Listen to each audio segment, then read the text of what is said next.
Assalamualaikum warahmatullahi wabarakatuh. Perkenalkan, kami dari kelompok 2 ingin mempresentasikan hasil diskusi kami mengenai konkurensi bagian 2. Sebelumnya, perkenalkan dulu, kelompok kami ada Muhammad bin Ramadan, saya sendiri Vesfirina Pria, ada Raja Jafira, Gina Sagita, dan Sally Salsabila. Nah, sebelum membahas lebih lanjut, kita cari tahu dulu apa konkurensi.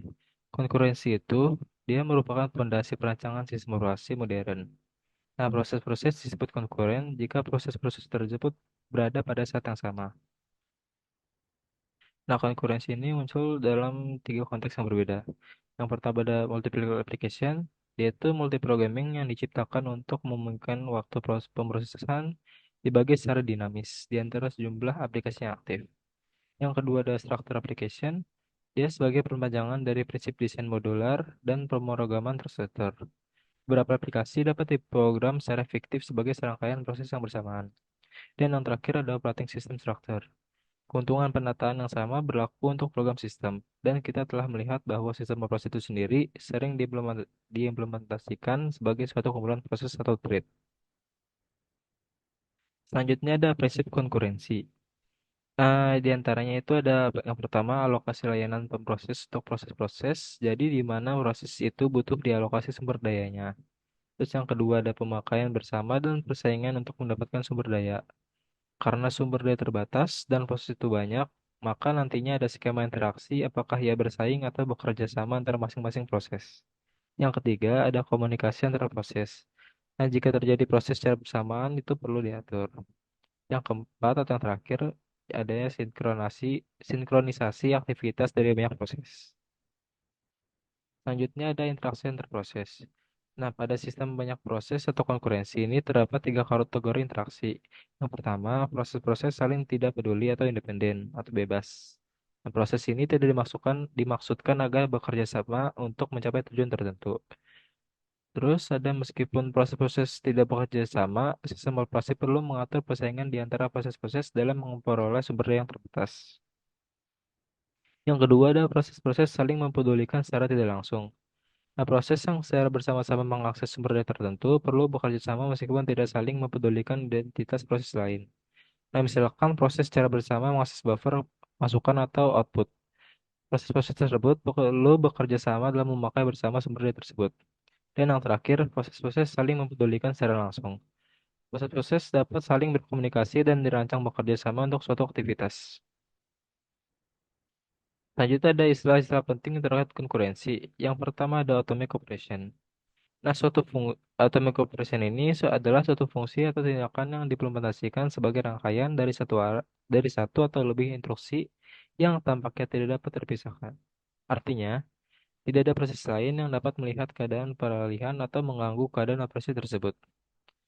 Terus selanjutnya ada critical section.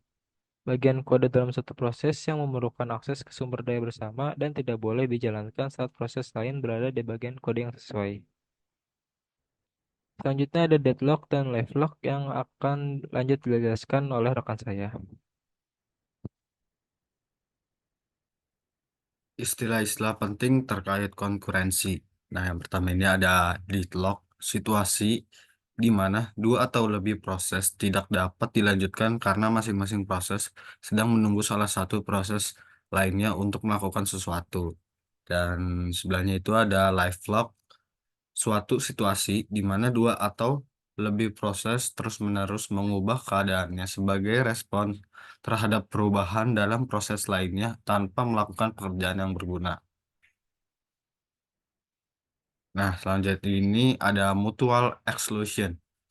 Persyaratan bahwa ketika satu proses berada di bagian kritis yang mengakses sumber daya bersama, tidak ada proses lain yang mungkin berada di bagian kritis yang mengakses sumber daya bersama tersebut.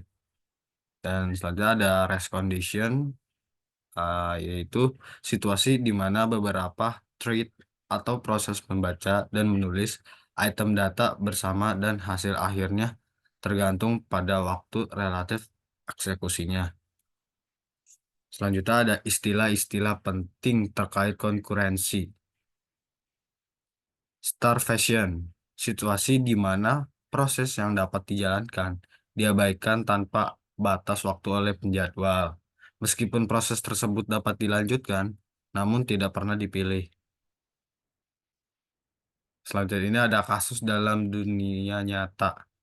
Nah, kita analogikan lampu lalu lintas, bagaimana kita bisa yakin kendaraan-kendaraan yang ada di jalan tidak akan bertabrakan jika bertemu di persimpangan. Nah, contohnya ada di gambar seperti ini. Ada kasus dalam dunia nyata. Solusinya yaitu eh, lampu lalu lintas mengatur aliran kendaraan di persimpangan. Aturannya ya seperti berhenti saat lampu merah berwarna merah, dalam kondisi lampu merah berubah dari merah ke hijau. Tunggu kendaraan keluar dari persimpangan jalan. Nah, dari kasus tadi kita bisa ambil hikmahnya, yaitu unsur dalam sistem konkuren. Banyak pelaku, maksudnya itu sebenarnya ada mobil, motor, sepeda, dan lain-lain. Sumber daya yang dibagi yaitu jalanan. Aturan untuk diikuti, misal berhenti saat lampu merah berwarna merah, kuning hati-hati, hijau jalan. Konkurensi dalam sistem operasi. Banyak proses di dalam sistem operasi yang berjalan dalam satu waktu, maka perlu ada peraturan agar tidak terjadi deadlock, hang. Banyak threads dalam proses yang sama, jadi sambil menunggu selesainya suatu service. Misalnya copy data hard disk, user dapat melakukan aktivitas dengan lain seperti bermain di aplikasi game atau mengetik di text editor. Selanjutnya ada pembahasan mutual exclusion. Mutual exclusion adalah jaminan hanya satu proses yang mengakses sumber daya pada suatu interval waktu tertentu. Bagian program yang sedang mengakses memori atau sumber daya yang dipakai bersama disebut critical section atau region.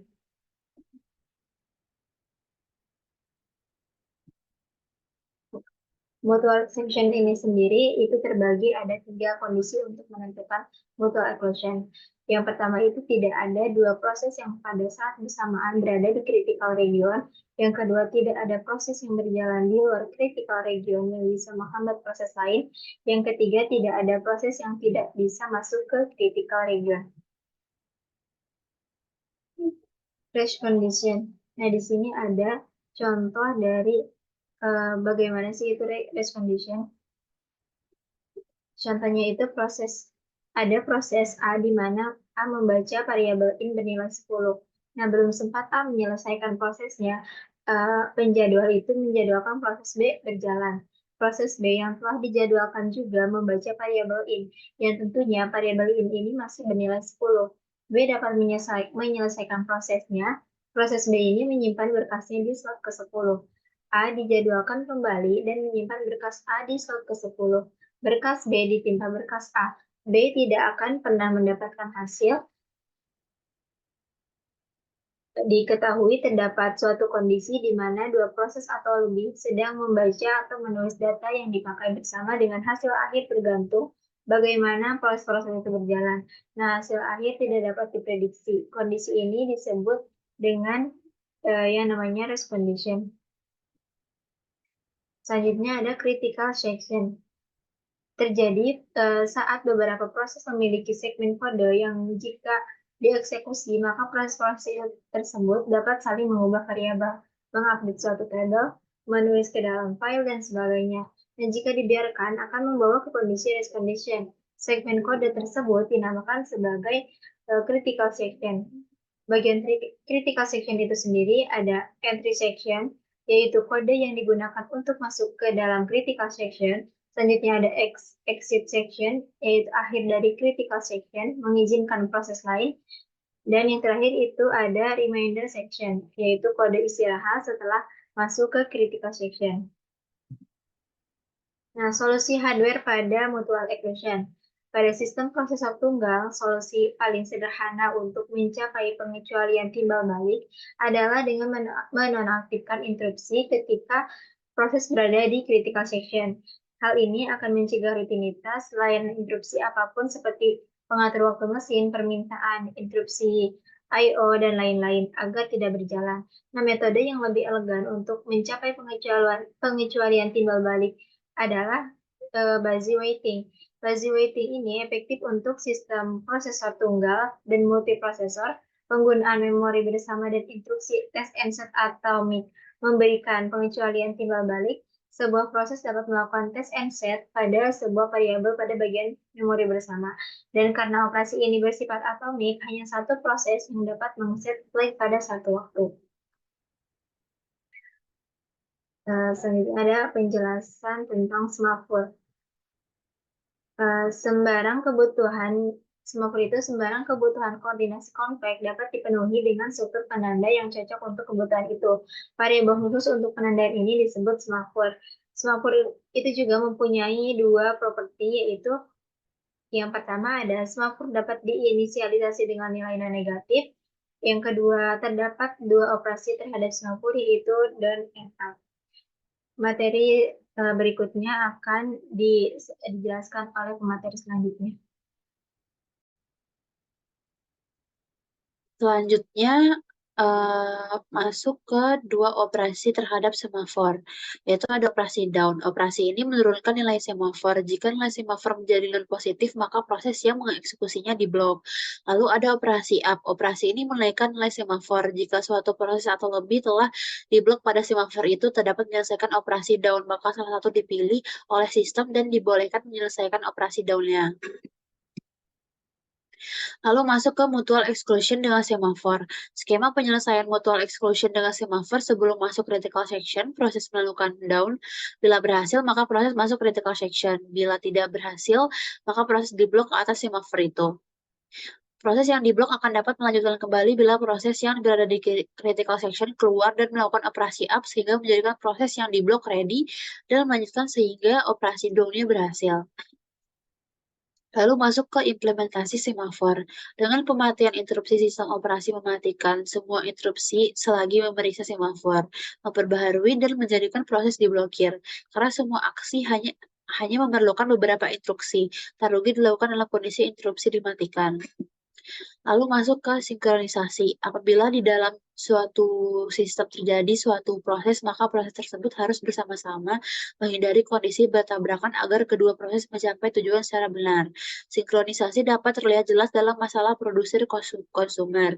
Masalah produser konsumer disebut juga bound buffer atau masalah buffer yang terbatas. Dua proses mempunyai buffer bersama, buffer berukuran tetap. Satu proses adalah produsen yang meletakkan informasi ke buffer. Proses lain adalah konsumer yang mengambil informasi dari buffer, karena buffer yang terbatas akan mengakibatkan petaka atau bencana. Yang pertama ada petaka produsen. Petaka terjadi ketika buffer penuh, sementara produsen ingin meletakkan informasi ke buffer yang telah penuh itu. Lalu selanjutnya ada petaka konsumer. Petaka terjadi ketika konsumen ingin mengambil informasi sementara buffer telah atau sedang kosong. Lalu masuk ke race condition. Race condition adalah situasi di mana beberapa proses mengakses dan memanipulasi data bersama pada saat bersamaan. Nilai akhir dari data bersama tersebut tergantung pada proses yang terakhir, seperti yang ditunjukkan pada gambar berikut di sampingnya. Selanjutnya materi akan dibacakan oleh pemateri selanjutnya. Oke, selanjutnya metode semafor. Nah, dalam beberapa sistem operasi, proses-proses yang berjalan bersamaan mungkin untuk membagi beberapa kebutuhan umum. Nah, masing-masing dapat melakukan proses baca atau read dan proses write. Nah, penyimpanan bersama atau shared storage mungkin berada di memori utama atau berupa sebuah berkas bersama. Nah, lokasi dari memori bersama tidak berubah kealamian dari koneksi atau masalah yang betul. Nah, kelemahan metode semafor adalah pengurutan operasi sebenarnya diperhatikan program. Karena apabila terjadi kesalahan dalam buffer, akan terjadi deadlock antara produsen dan konsumen. Nah, untuk mencegah race condition, proses-proses yang berjalan bersama harus disinkronisasi. Nah, kemudian critical section. Nah, critical section itu sebuah segmen kode di mana terjadi proses di mana sebuah proses yang mana sumber daya bersama diakses. Jadi critical section itu adalah di mana sebuah proses yang mana sumber daya bersama diakses, terdiri dari entry section, critical section, kemudian exit section, dan reminder section. Entry section itu kode yang digunakan untuk masuk ke dalam critical section, sedangkan critical section itu adalah kode di mana hanya ada satu proses yang dapat eksekusi pada satu waktu. Exit section adalah akhir dari critical section, mengizinkan proses lain. Nah, terakhir itu remainder section, itu kode istirahat setelah masuk ke critical section. Nah, critical section harus melakukan ketiga aturan berikut, itu pertama mutual exclusion, kemudian deadlock free, dan starvation free. Nah, kemudian solusi hardware pada sinkronisasi itu disabling interrupts. Nah, hanya untuk uniprocessor saja. Atomic test and set. Nah, returns parameter and set parameter to try atomically. Nah, harus hati-hati jika pendekatan ini untuk penyelesaian border buffer karena harus menggunakan ruang sendiri memerlukan kode yang dibuat di sekitar instruksi. Nah, kemudian semafor itu pendekatan yang diajukan oleh Dijkstra dengan prinsip bahwa dua proses lebih dapat bekerjasama dengan menggunakan penanda sederhana, seperti proses dapat dipaksa berhenti pada satu waktu sampai proses mendapatkan penanda tertentu. Nah, sembarang kebutuhan koordinasi kompleks dapat dipenuhi dengan contoh benda yang cocok untuk dilanjut. Nah, semafor sendiri punya dua sifat, itu semafor dapat diinisialisasi dengan nilai non negatif. Kemudian terdapat dua operasi terhadap semafor, itu down dan up.